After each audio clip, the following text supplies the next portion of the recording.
The Bengals have hired Al Golden to be their new defensive coordinator. Was it the right move? We're going to talk about it here on Around the Jungle. Hello, everybody. My name's Evan. I'm joined with Zach once again. And yeah, like I just mentioned, the Bengals' search for a defensive coordinator has come to an end as Notre Dame defensive coordinator Al Golden a couple hours ago was named the new defensive coordinator of the Cincinnati Bengals, which was pretty much what everybody expected.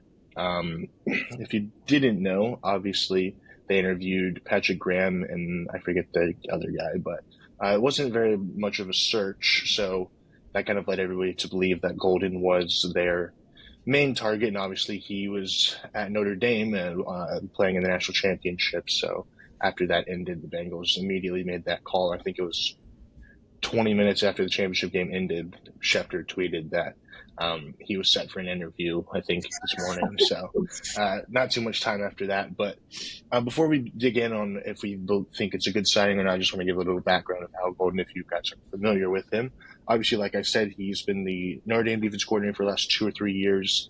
And during that span, the Notre Dame defense has been one of the best in college football. They ranked sixth in defense last season, and they were second in defense this year, which was a big reason why they were in the national championship. Obviously, they lost to Ohio State, and a lot of people were kind of like, this is kind of showing to see how he's going to do. But Ohio State's just a lot more talented of a team than Notre Dame was. So, but the biggest thing is he's got familiarity with the Bengals. He was their linebackers coach in 2020 and 2021 when they went to the Super Bowl, and he's a big reason why Logan Wilson and Jermaine Pratt got extensions and were as good as they were. So, with all that being said, Zach, what do you think of the hire? Do you think they made the right decision? What are your thoughts? Yeah, I really like this decision. This was one of the guys that I was saying right after we fired Lou Anarumo that we should go after.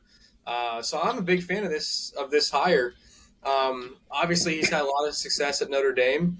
To be honest, I don't think Notre Dame would have been in the national championship if it wasn't for their defense.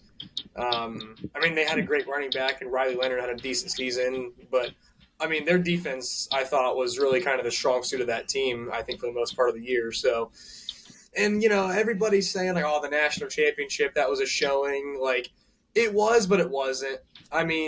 Ohio State was just literally a juggernaut, just way, way better than Notre Dame in pretty much every way. I don't really think that just because they lost that game, also by only about one score, should really say anything about his abilities as a coordinator, because he did a lot this year with Notre Dame. Like I said, I think the defense was the big reason Notre Dame had such a great year this year. I didn't have them going to the championship, but they had a really good year. So I'm a big fan of this guy. Obviously, he has history in Cincinnati too. Like you mentioned, he was the linebackers coach 20 and 21, which those were the years that we brought in Logan Wilson. And did we bring Jermaine Pratt in around that time? Or Yeah. Yeah, so he was a big part with both of those guys on that Super Bowl team run. So I think, like you said, I think Zach Taylor and the Bengals knew exactly who they wanted. I don't think it was really that much of a process, to be honest with you. I think that they probably already had that interview set up before the national championship. They probably set that up, and he flew in this morning and interviewed, and man, I don't even know how much of an interview it was, honestly. They probably just showed him around the building and said, this is your job. If you want it, here you go. So, I'm a big fan of the hire. I think, like I said a couple weeks back when we fired Lou Anarumo, I said that I think if we want a guy who's going to really kind of help develop the young talent, I think this is the guy. So I'm pretty excited about it. And I think it's a great hire, honestly. I really do. I was still a little bit on the fence about letting Lou Anarumo go in the first place, especially with the Colts hiring him. I'm like, okay, well, how much of it was just his system and how much of it was just not great players. I think it would probably be more so on the player side. But either way, I'm happy with this hire. I think if we would have went a different direction, then I would have been pretty displeased that we let Lou go. But I'm okay with it. I think this is a great hire. Yeah, I agree. I think this is a home run hire for them, which is good because they really need to get this one right because Mhm. obviously the defense has been pretty bad. And so obviously getting rid of Lou was kind of expected, but Lou's a good coach and he immediately landed back on his feet with Indianapolis. So they really had to get this one right, and I think they did. You mentioned it. I think one of the biggest reasons why Golden was brought in was his ability to develop talent. Notre Dame really hasn't had many like great, I guess, like guys get drafted early, but he's still been able to get a lot of those guys and have really good defenses. And I think this year they got a couple guys that'll probably be day two picks that should be pretty good.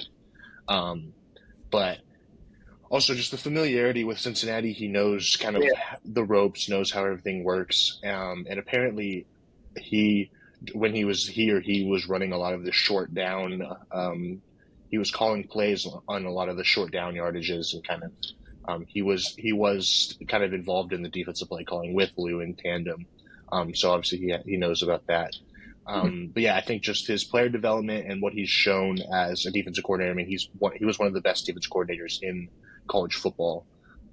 So very highly sought out defense coordinator, and everybody that's talked to him or that he's worked with has high praise for him.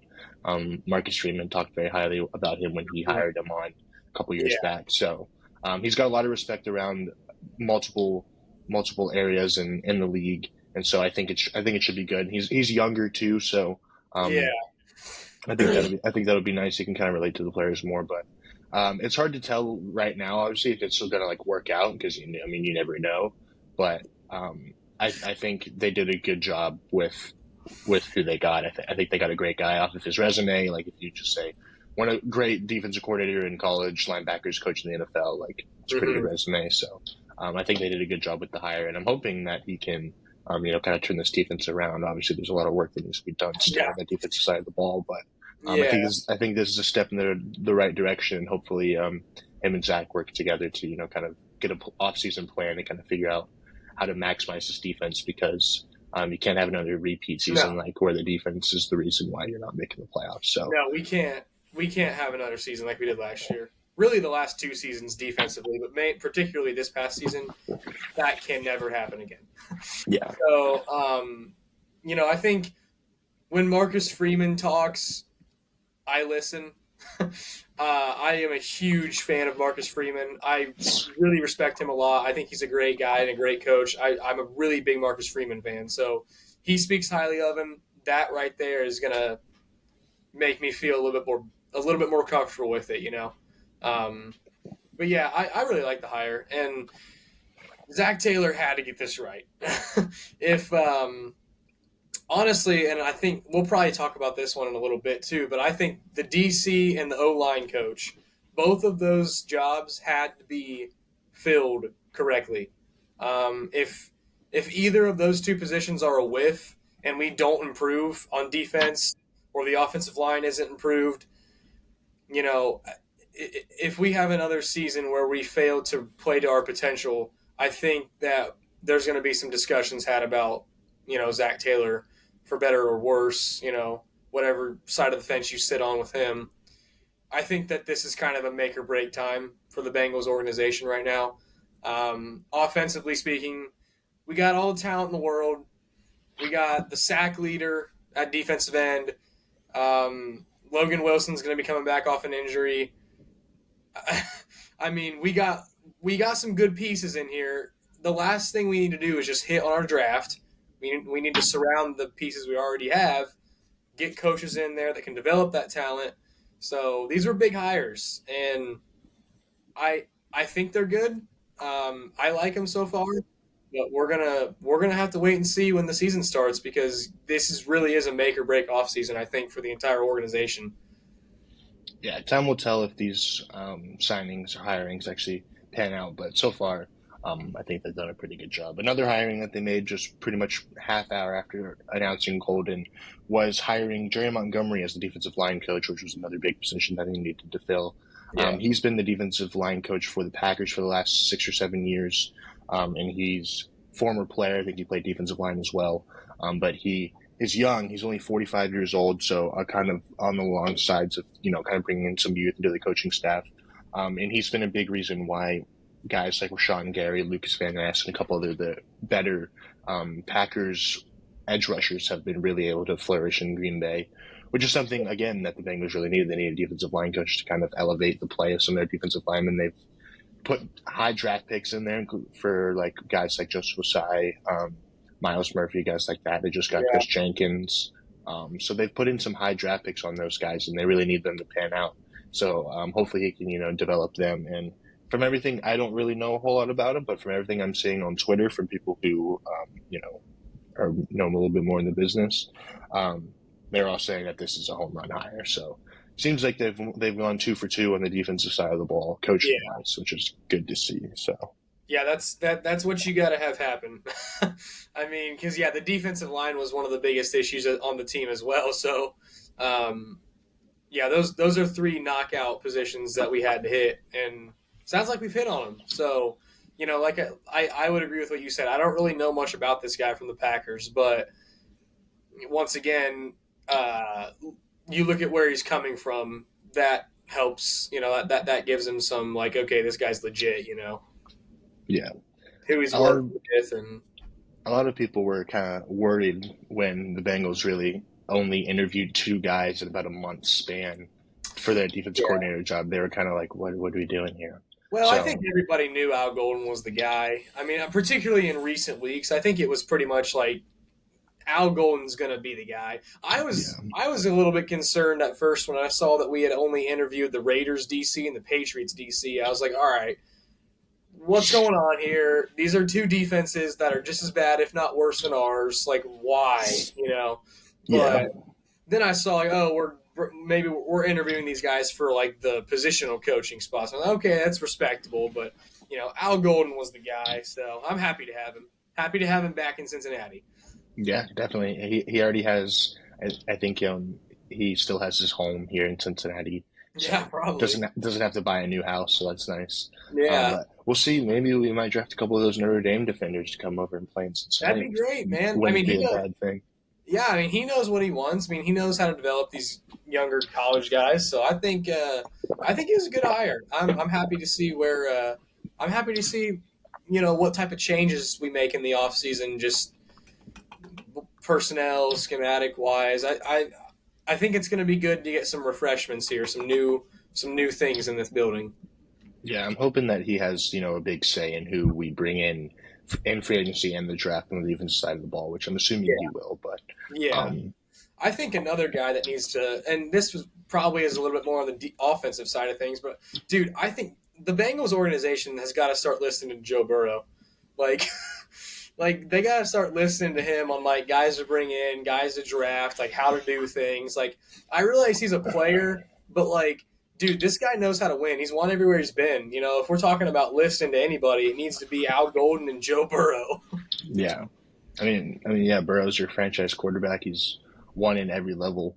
Yeah, And he's lobbied at least publicly for T. Higgins and Mike Gesicki to come back. So yeah, hopefully they can and get I those think those deals are 2 done. pieces that do need to come back. I'm what's like, we've been quiet from that front. I'm not really sure what's going on with like the Yeah, there hasn't been any news or updates on anything on that. So I think they were really just trying to get these coaching hirings yeah, done with, and then they'll probably, I would imagine, move on to who they need to extend, who they need to cut, stuff like that once the offseason kind of gets into full swing. But I yeah, think they were trying to spend a lot of their time kind of just trying to nail these coaching hires. which is I would fair. They need to imagine. do that. So, but yeah, there's a slew of guys that'll probably get cut too. So I mean, I would imagine we would start seeing some of these big moves in the next couple of weeks too. So that'll be interesting. So hopefully Yeah. we hit on those. Yeah, But, one more big hiring that they did was on the offensive side of the ball. They hired a new offensive line coach, Scott Peters, from the um, New England Patriots. But he was on the New England Patriots last year, but he spent from 2020 to 2023 with the Browns under Bill Callahan. And he's another guy that at first, I really never heard of this guy because, mhm. I don't know every single coach in the NFL. That's way too many Yeah, coaches. yeah, But from looking up stuff and hearing people talk about him, all I've heard is good things. He's gotten endorsements from, I forget the guy's name, but he's like the best Bengals offensive line coach yeah. It in was Willie history. Anderson, wasn't it? Yeah, and then there's a coach, but I can't remember his Yeah, name. yeah, Um, and then he was under Bill Callahan, who obviously has ties with Zach Taylor. Obviously, Mhm. I'm pretty sure he played under, or Zach played for him at some point. And then yeah, obviously Brian Callahan was the offensive coordinator for the Bengals yep. for a while. So he took the head coaching job in Tennessee.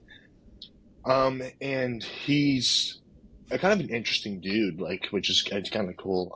He Yeah. played guard for 8 seasons. He moved around a lot. But then after his playing career was over, he spent a lot of his time becoming like a jujitsu master and like doing a lot of like he trained Brock Lesnar. Like he did a bunch of like random stuff after, but he's incorporated like his jujitsu training and martial arts training into how he coaches defense or offensive linemen.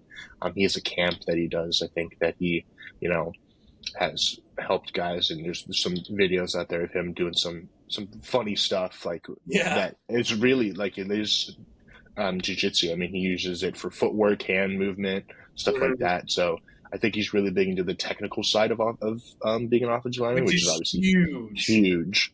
Yeah. So, but everything I've heard of this guy has been great. He's young again. I think he's 45 as well. So Mhm. another young guy. Hopefully, he can change the culture, and uh, maybe we'll have Amarius Mims and Ted Karras and Orlando Brown and those guys be doing some jujitsu moves on some defensive Yeah. ends to help protect Joe Burrow. So Yeah.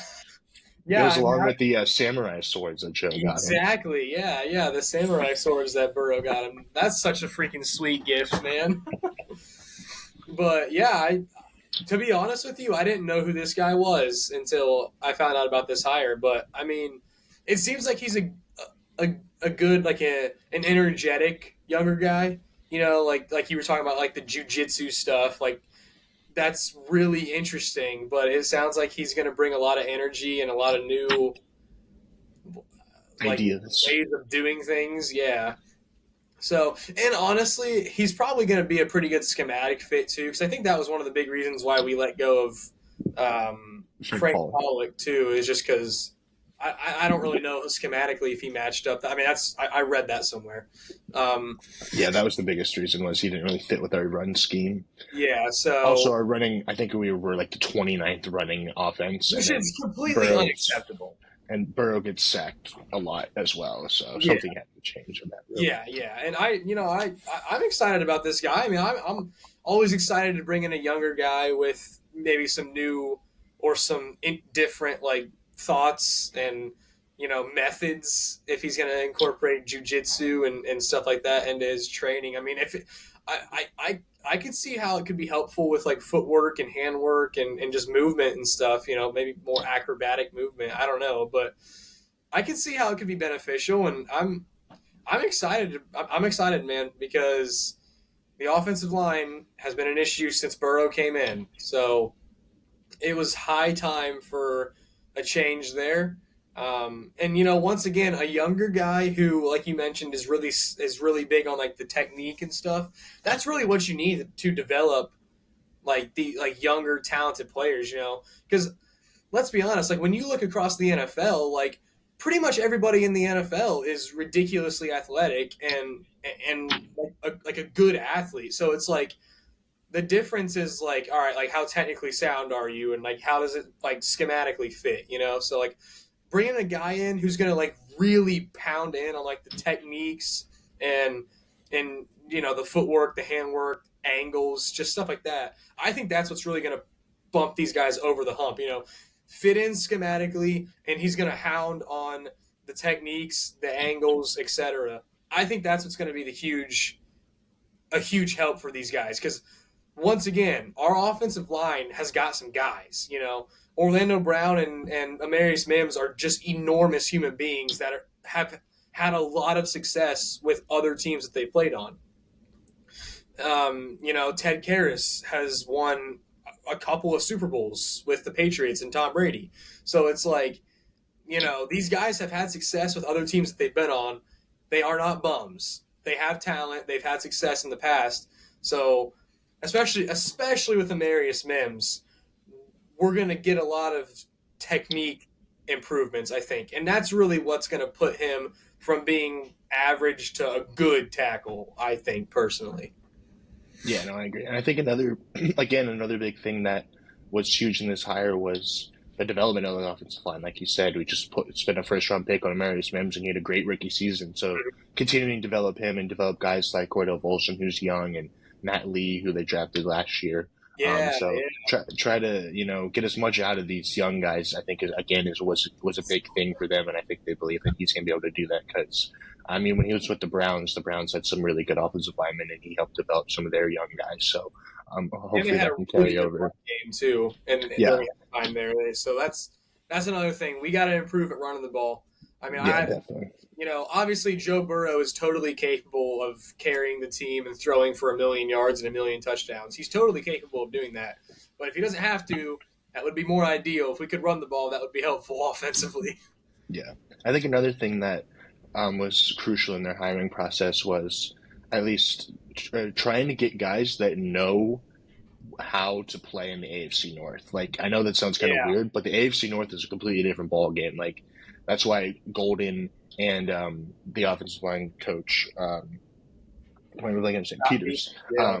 like they both have experience, coaching in the AFC North and Hmm. just the culture and the toughness and physicality and like what you really have to bring to win in the AFC North.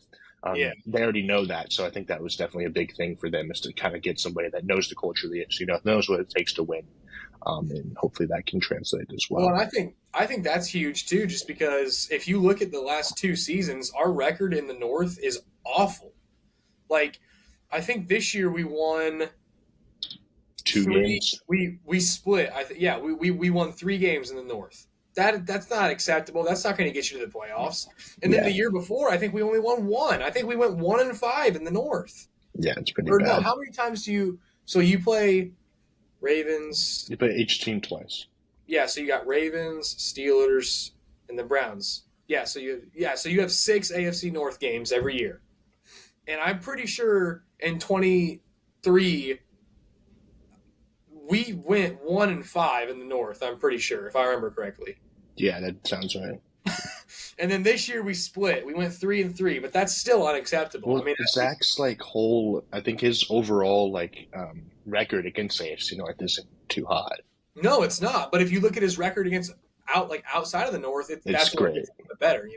Yeah, Even in the NFC. I mean, NFC record wise, I think I we always perform better outside of the North in the AFC or the NFC. If you outside of the North, we win a lot of football games outside of the North, but you've got to win. I mean, you got to win in the North. You can't win 3 games in the North, and that's not going to get you to the playoffs. yeah, Like you got to have success in the North. I mean, really, the best way to get to the Super Bowl is win your freaking division. I mean, we got to win the North. We cannot keep letting the Steelers and the Ravens run the North. yeah. I mean, when was the last one we won? That 21 season The last time we won the North is or, when we went to the AFC or Championship, 22? 22. So Yeah, it's like in recent history, when we've won the North, we went to the Super Bowl and the AFC Championship. When we haven't won the North, we haven't even made the playoffs. yeah, So it's like you have got to win at least 4 games in the North. I think. yeah. Which that's what Joe said. Joe Mm-hmm. said that get to at least 10 wins, and that should put you in a position to win the division. So Exactly. Yeah, for sure.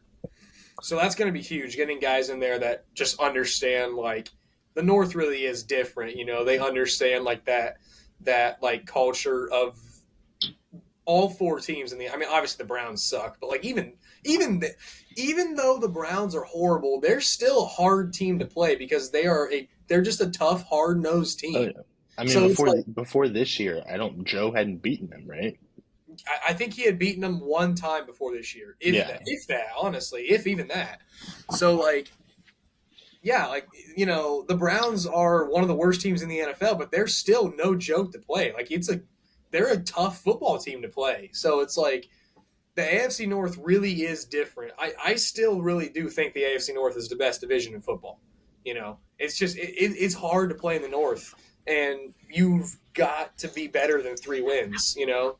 So I think getting guys in there, like you said, they understand the culture of the North. They have experience coaching in the North. They know what it takes. It's going to be huge. It's going to be helpful. yeah, definitely.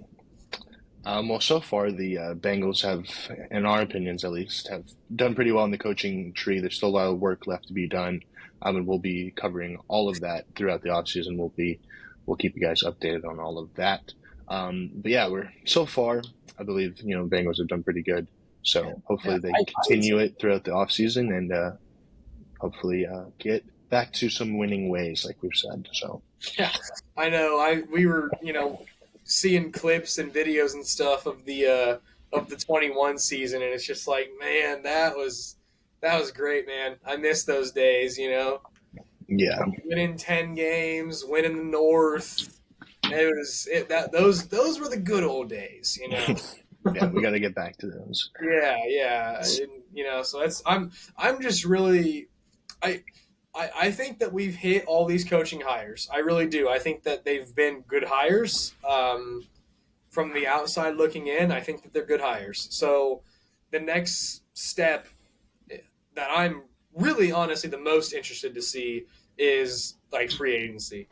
I'm Yeah, really that's what I am most interested to see in our off season. Obviously outside of the draft, but like I'm very very excited and interested to see how we can keep T Higgins because we need to, and just kind of what moves we make, like what changes we make to our own team, bring any guys in. I don't know. That's what I am very eager to see in the next couple of weeks what we do from that standpoint.